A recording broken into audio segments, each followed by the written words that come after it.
Hello everyone, welcome to Sanmargaha classes. Question number 28 from All the World Her Stage. Explain how grandfather and Sai enjoyed each other's company. It is for 4 marks. ಹೇಗೆ grand father ಮತ್ತು ಸಾಯಿ ಅವರು ತಮ್ಮ ತಮ್ಮ ಒಂದು ಕಂಪನಿಯನ್ನ enjoy ಮಾಡ್ತಾ ಇದ್ರು, ಸಾಂಗತ್ಯವನ್ನ enjoy ಮಾಡ್ತಾ ಇದ್ರು. Sai and her grandfather shared a special bond. So ಅವರು ತಮ್ಮ ಒಂದು ಸ್ಪೆಷಲ್ ಆದ ವಿಶಿಷ್ಟವಾದ ಬಾಂಧವ್ಯವನ್ನ ಹೊಂದಿದ್ದರು. They spend a lot of time together. How did they spend lots of time together? By playing, storytelling and visiting the library.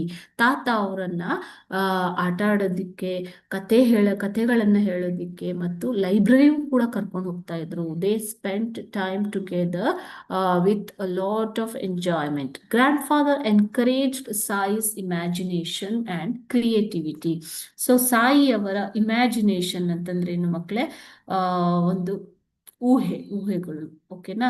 So Sai's imagination and ಕ್ರಿಯೇಟಿವಿಟಿಯನ್ನು ತುಂಬಾ encourage ಮಾಡ್ತಾರೆ.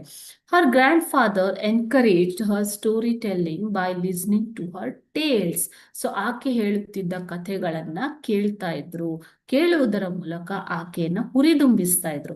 ಹಿ also taught her to respect knowledge and books from a young age. So ತುಂಬಾ young age ಇಂದಾನೆ ಬುಕ್ಸ್ಗಳನ್ನ respect ಮಾಡೋದಿಕ್ಕೂ ಕೂಡ ಆಕೆಗೆ ಹೇಳಿಕೊಡ್ತಾರೆ.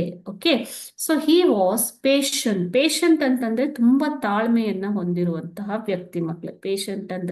ಪೇಷಂಟ್ ಅಂತ ಅಲ್ಲ, ತಾಳ್ಮೆಯನ್ನ ಹೊಂದಿರುವಂತಹ ವ್ಯಕ್ತಿ.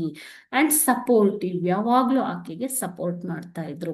Making there time together joyful and meaningful. ಅವರು ತಮ್ಮ ಸಮಯವನ್ನ ತುಂಬಾ ಖುಷಿಯಾಗಿ ಮತ್ತು ತುಂಬಾ ಅರ್ಥಪೂರ್ಣವಾಗಿ ಕಳೀತಾ ಇದ್ರು ಅಜ್ಜ ಮತ್ತು ಮೊಮ್ಮಗಳು. Okay, so this is how they both enjoyed each other's company. Okay children, thank you.